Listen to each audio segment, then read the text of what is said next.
बिस्मिल्लाहिर्रहमानिर्रहीम। अस्सलाम वालेकुम दोस्तों, आप देख रहे हैं अपना YouTube channel.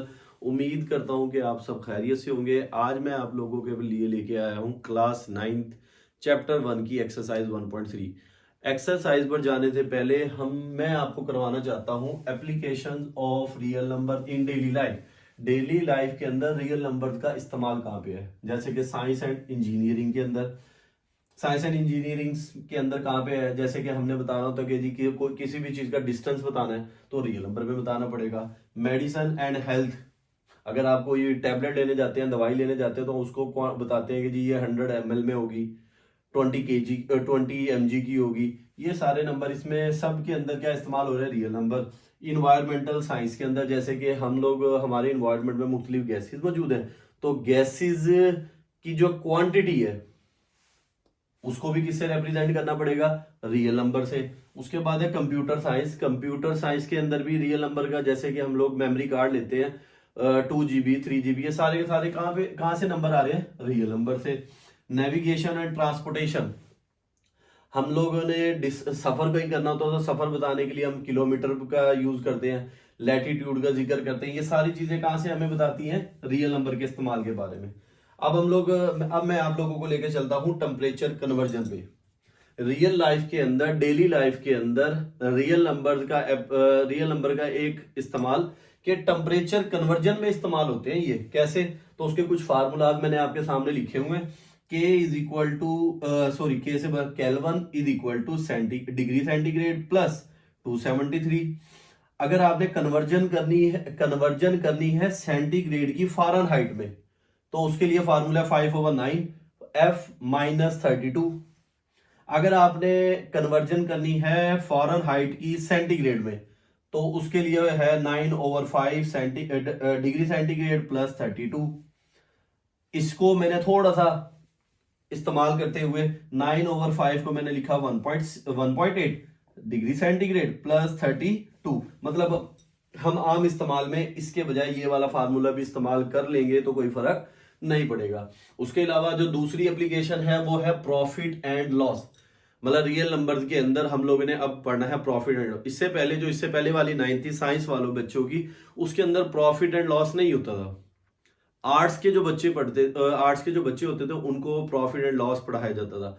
First time Punjab curriculum text book board की तरफ से तमाम साइंस के बच्चों और आर्ट्स के बच्चों के लिए क्लास 9th के अब प्रॉफिट एंड लॉस भी पढ़ाया जाएगा। क्या है, profit is equal to sell price minus cost price और loss is equal to cost price minus cell price. अब मैं सबसे पहले आपको प्रॉफिट और लॉस का डिफरेंस बता देता हूं। प्रॉफिट कब होगा और लॉस कब होगा। अगर आपके पास सेल प्राइस ज्यादा है और कॉस्ट प्राइस कम हो तो हमेशा आपको प्रॉफिट होगा। मिसाल के तौर पे आपने एक चीज खरीदी है 100 रुपीज की, तो ये आपकी कॉस्ट प्राइस आ गई, और मार्केट में आपने उसको सेल कर दिया है 120 की। दोबारा बताता हूं, आपके पास कॉस्ट प्राइस है, आपने कोई एक किताब ली है 100 रुपए की और उसको बेच दिया कितने में, 120 में। सेल प्राइस में से कॉस्ट प्राइस, बड़े नंबर में से छोटे नंबर को निकालें तो 20 आंसर आएगा, वो आपका क्या बनेगा, प्रॉफिट। अगर किसी सवाल में सेल प्राइस ज्यादा हो और कॉस्ट प्राइस कम हो तो लाजमी आपको प्रॉफिट होगा। क्या होगा, प्रॉफिट। ये याद रखिएगा, प्रॉफिट हमेशा कब होगा, जब सेल प्राइस ज्यादा हो और कॉस्ट प्राइस कम हो। इस तरह इसका प्रॉफिट परसेंटेज निकालना हो, profit over cost price multiply 100 और आपने बाहर लगा देना परसेंटेज का साइन। इसी तरह लॉस, अगर आपने कोई चीज परचेज की है 120 की और आपको वो बेचनी पड़ गई है, सेल करनी पड़ गई है, और उसकी सेल प्राइस, वो सेल आपकी होती है 100 रुपीज की, तो अब आपके पास बड़ा नंबर क्या है, कॉस्ट प्राइस। तो कॉस्ट प्राइस में से जब आप सेल प्राइस निकालेंगे तो आंसर आएगा 20। लेकिन अब आपने खरीदी 120 की थी 120 की और सेल कितने में की है, 100 में, तो आपको 20 रुपए का क्या हो गया, नुकसान। तो उस नुकसान को निकालने का तरीका cost price minus cell price है। और परसेंटेज कैसे निकाली है आपने इसकी, वही सेम, प्रॉफिट में profit over cost price, sale loss के अंदर loss over cost price multiply 100 और ये परसेंटेज आ जाएगी। इसी तरह इसमें एक चीज आई है सिंपल इंटरेस्ट। सिंपल इंटरेस्ट कैसे निकालेंगे? आपका सिंपल इंटरेस्ट का फॉर्मूला है principal amount multiply rate multiply time over 100। P से मुराद प्रिंसिपल अमाउंट है, आर से मुराद रेट होगा और टाइम टी से मुराद आपका टाइम होगा। तो इन फार्मूलाज की मदद से, इन सारे फार्मूलाज की मदद से हमारी जो एक्सरसाइज 1.3 है वो जल्दी जल्दी हो जाएगी। तो मैं अब आपको लेके चलता हूं अपनी एक्सरसाइज के पहले सवाल मैंने लिखा है the sum of 3 consecutive integer is 42, find 3 integer. ये मैंने स्क्रीन के ऊपर आपके पास ये सवाल आ रहा होगा। शुरू करते हैं हम लोग। Let x plus 1 x plus 2 be the 3 consecutive integer। Then book वाले ने हमें कहा कि इन तीनों का जो सम है, इन 3 कंसेक्यूटिव नंबर्स का जो सम है वो कितना आता है 42। तो मैंने इन तीनों का सम लिखा है x plus 1 plus x plus 2 is equal to 42 है। बुक वाले की कंडीशन के मुताबिक हमारे पास इन तीनों कंसेक्यूटिव नंबर का जो सम आता है वो आता है 42। तो मैंने तीनों का सम कर दिया, पहला दूसरा और तीसरा नंबर। ब्रैकेट हटाएं, x plus 1 x plus 2 is equal to 42। x ये आपके पास आ गया 3x, 1 plus 2 3 is equal to 42। ये 3x, ये प्लस 3 उधर जाके क्या हो जाएगा माइनस 3x, 42 में से 3 निकाल दे 39, और x आपका आएगा 39/3 जो कि आपका बनता है 13। तो x आपका आ गया 13 फर्स्ट नंबर x है जो कि आ गया आपका 13। सेकंड नंबर जो आपका था x plus 1 वो आपका आ गया 13 plus 1 14। और थर्ड नंबर वो आपका था x plus 2 जो कि आ गया 13 plus 2, आंसर आ गया 15। ये देखें आपके पास 3 नंबर निकालने को कहा गया था, ऐसे 3 नंबर जिनका सम करें तो आंसर 42 आए। 15 प्लस 14 कितना हो गया 29, 29 प्लस 3 32 और प्लस 10। देखिए इन तीनों का जो सम आ रहा है वो आपके पास कितना आ रहा है 42। तो ये हमारा पहला सवाल कंप्लीट हो गया, सिंपल सा सवाल था। अब हम लोग चलते हैं अपने नेक्स्ट क्वेश्चन की तरफ। स्क्रीन के ऊपर आपको क्वेश्चन शो भी हो रहा होगा, मैं यहाँ भी बता दूं। The diagram shows that right angle triangle in which length of AC is. ये आपके पास एक लेंथ दी गई है, डायग्राम के अंदर दिखाया गया AC लेंथ कितनी है आपके पास √3 plus √5। The area of the triangle, इस पूरी ट्राइंगल का जो एरिया है वो है 1 plus √15। Find length of AB, तो ये वाली लेंथ निकाल के दें, जबकि जो आपके पास आंसर आना चाहिए वो इस शक्ल में आना चाहिए। तो हम अपने क्वेश्चन की तरफ जाते हैं। Area of triangle 1/2 base into perpendicular, ये आपकी बेस आ गई और ये आपका क्या आ गया परपेंडिकुलर। वैल्यू पुट करें, एरिया कितना दे रखा है 1 प्लस √15 1/2 AC की वैल्यू है √3 प्लस √5 और ये आ गया आपका AB। मुझे AB निकालना है, तो ये 2 इधर आके क्या हो जाएगा ओवर, और ये वैल्यू इधर आके क्या हो जाएगी डिवाइड। AB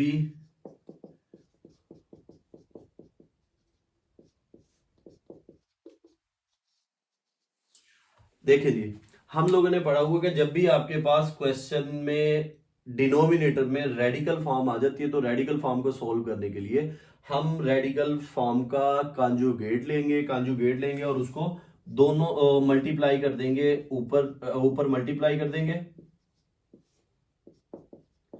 सॉरी हम उसके कॉन्जुगेट से मल्टीप्लाई भी कर देंगे और डिवाइड भी कर देंगे।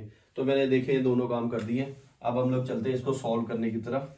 ये वाला काम हमने अपनी पिछली एक्सरसाइज के अंदर बहुत दफा तकरीबन 5-6 सवालों के अंदर कर रखा है। चले जी अब मैं करवाता हूं आपको। ऊपर वाले को ऊपर वाले से मल्टीप्लाई करते हैं और नीचे वाली वैल्यू को नीचे वाली वैल्यू के साथ मल्टीप्लाई करते हैं। ये 2 का 2 आ गया, 1 को √3 से मल्टीप्लाई करेंगे तो √3, 1 को -√5 से करेंगे तो √5। अब इसकी बारी, √15 को √3 से मल्टीप्लाई करेंगे तो हम लोगों ने असूल पढ़ा होगा कि रेडिकल फॉर्म से क्या होती है, मल्टीप्लाई। तो ये रेडिकल इस रेडिकल से क्या हो जाएगा, मल्टीप्लाई। तो 15 को 3 से मल्टीप्लाई करेंगे तो ये आएगा आपका 45। फिर √15 को √5 से मल्टीप्लाई करेंगे तो ये मल्टीप्लाई होके हो जाएगा आपका 75।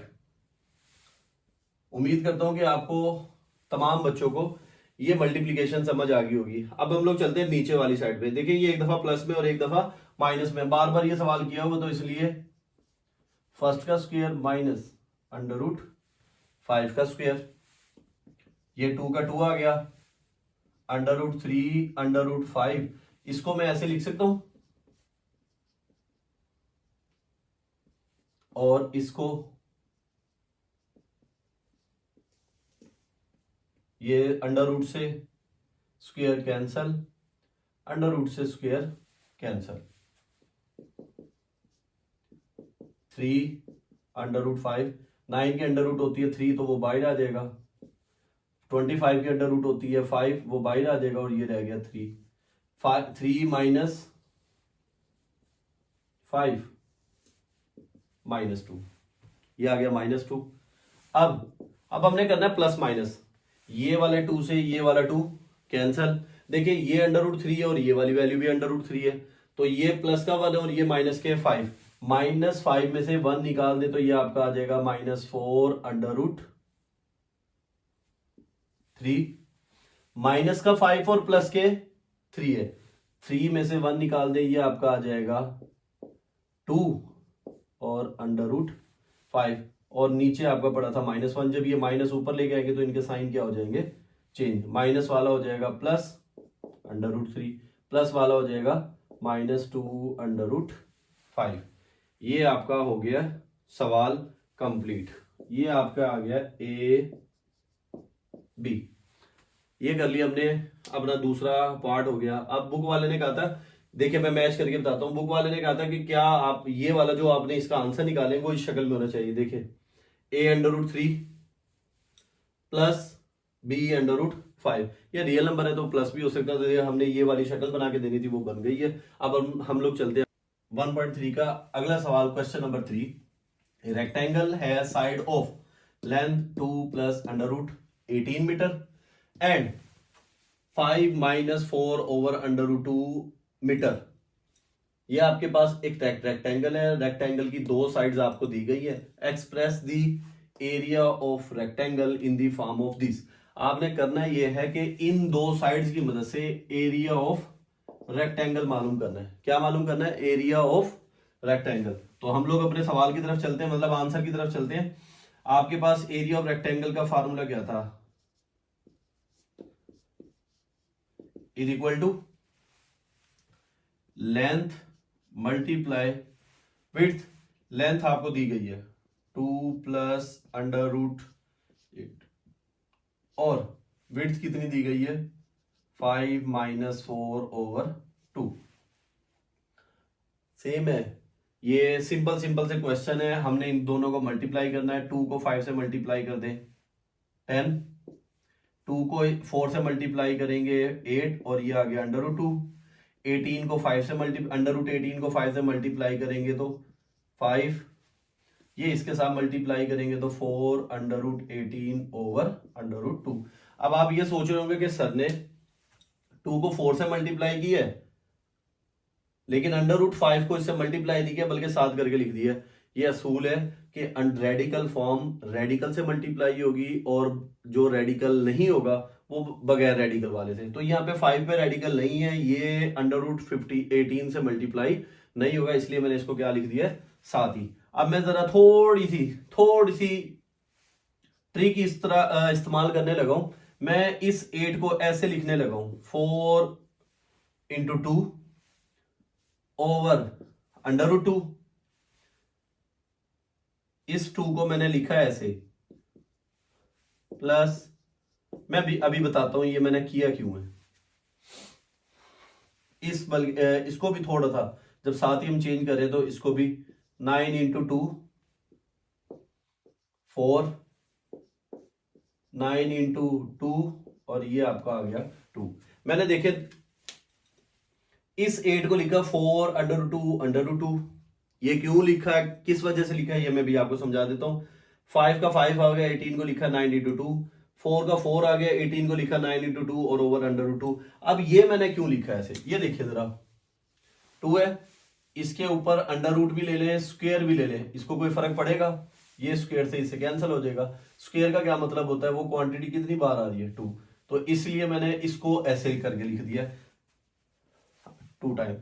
क्यों, क्योंकि ये और ये दोनों आपस में क्या हो जाएंगे, कट जाएंगे। 10 -4 √2 5, 9 की अंडर रूट कितनी होती है 3, ये आ गया 3 √2, 4 का 4 आ गया, 9 के अंडर रूट 3 और ये अंडर रूट 2 और डिवाइडेड बाय ये से कैंसल। 10 -4 √2 प्लस 5 3 15 2 4 3 12, ये आपके पास ये आ गया, वैसे ही 10 आ गया, -4 √2 आ गया, प्लस 5 3 15 √2 आ गया, -4 3 12। उम्मीद करता हूं कि ये जो मैंने स्टेप किए हैं ये आपको समझ आ रहे होंगे। ये पहले भी पिछली एक्सरसाइज के अंदर हम लोग बार बार कर चुके हैं, इसलिए मैं जरा डायरेक्ट जल्दी जल्दी से करवा रहा हूं ताकि आप लोगों को ये बार बार, मतलब अगर किसी को फिर भी कोई समझ ना आ रही हो तो आप मुझे कमेंट बॉक्स में आके कमेंट कर सकते हैं। इंशाल्लाह नेक्स्ट वीडियो के अंदर मैं दोबारा इसको फिर से एक्सप्लेन कर दूंगा अगर आपको ना समझ आए तो। 10 -12 -2 माइनस के 4 √2 प्लस 15 √2, तो 15 में से 4 निकाल दें 11 और ये 7 क्या आ गया √2। देखिए उसने एरिया ऑफ रेक्टेंगल मांगा था, एरिया ऑफ रेक्टेंगल और किस शक्ल में मांगा था, a + b √2 की शक्ल में। देखिए a + b √2 की शक्ल में, ये हमारा क्या आ गया, आंसर आ गया। अब हम लोग चलते हैं अपने नेक्स्ट क्वेश्चन की तरफ।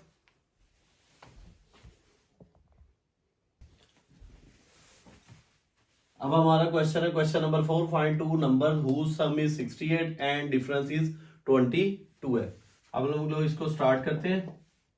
आपने 2 नंबर लेने हैं, let x y be the 2 numbers. हमने दोनों का सम किया है, x + y = 68, यह आपकी होगी इक्वेशन नंबर 1। फिर उसने कहा इन दोनों का डिफरेंस ले, x - y = आ गया 22। ये आपके पास 2 इक्वेशन आएगी। कंडीशन के मुताबिक आपने 2 नंबर लेने थे, उन दोनों का जब सम करे तो 68 आना चाहिए और उन दोनों का जब डिफरेंस करे तो कितना आना चाहिए, 22।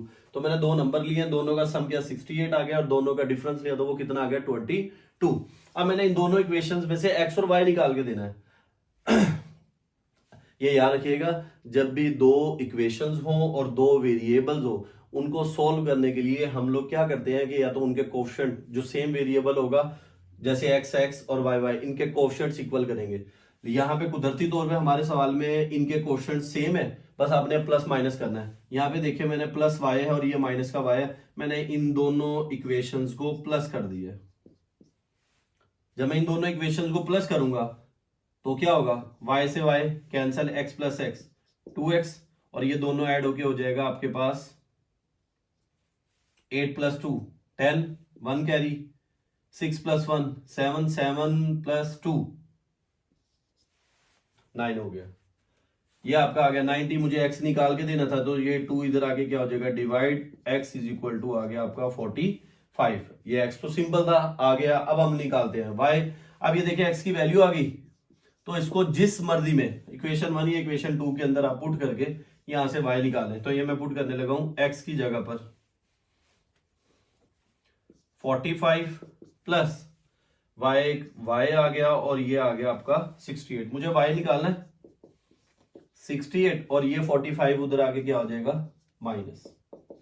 तो यहां से y आपका कितना निकल आया 3, ये 23। y आपका कितना निकला है 23। सिंपल सा क्वेश्चन था। अब हम लोग चलते हैं अपने नेक्स्ट क्वेश्चन की तरफ, क्वेश्चन नंबर 5 की तरफ। अब हम लोग चलते हैं अपने नेक्स्ट क्वेश्चन की तरफ, क्वेश्चन नंबर 5। स्क्रीन पर चल रहा होगा, तो अब ये देख लें। The weather in Lahore was unusually warm during the summer of 2024. The TV shows reported temperature as high as 48 degree centigrade by using formula F is equal to Fahrenheit is equal to 9 by 5 degree centigrade plus 32. Find temperature as Fahrenheit scale. आपके पास सवाल ये दिया गया कि लाहौर का जो weather है वो ड्यूरिंग समर मतलब 2024 की गर्मियों के अंदर बहुत आम रूटीन से हटकर गर्म रहा है, जिसको टीवी शोज वालों ने रिपोर्ट किया है कि वो कितना था, ज्यादा से ज्यादा 48 डिग्री था। तो 48 डिग्री की मदद से आपने ये वाला फार्मूला इस्तेमाल करें और टेम्परेचर फ़ारेनहाइट स्केल में क्या करें, निकाल के दें। तो सिंपल सा क्वेश्चन है, हम लोग चलते हैं सॉल्यूशन की तरफ। 9/5 डिग्री सेंटीग्रेड और ये 32। मैंने आप लोगों को वीडियो के स्टार्ट में बताया था कि इसमें 9/5 को मैं लिख सकता हूं 1.8 डिग्री सेंटीग्रेड 32 1.8 डिग्री आपको कितनी दी गई है 48 और ये आ गया आपका 32। सिंपल है, कैलकुलेटर से इसको मल्टीप्लाई करें, जो आंसर है उसके अंदर 32 को ऐड कर दे तो ये आपका आंसर आएगा 118.4 डिग्री। तो फ़ारेनहाइट में आपकी वैल्यू कितनी आ गई 118.4। उम्मीद करता हूं कि आपको ये समझ आ रही होगी इंशाल्लाह। अब जैसे जैसे हम लोग ये चलते जाएंगे तो मैं मजीद वीडियो बनाता जाऊंगा। अगर आपको मेरी ये वीडियो पसंद आई हो तो इसको लाइक करें, सब्सक्राइब करें और अपने दोस्तों के साथ ज्यादा से ज्यादा शेयर करें। इंशाल्लाह मैं मजीद वीडियो, इससे अच्छी अच्छी वीडियो आप लोगों के लिए बनाता रहूंगा। अगर इसमें कोई कमी पेशी रह गई हो तो आप मुझे कमेंट बॉक्स में आके कमेंट कर सकते हैं। इंशाल्लाह नेक्स्ट वीडियो के साथ उस कॉन्सेप्ट को, उस डाउट को मैं क्लियर करवा दूंगा। वस्सलाम।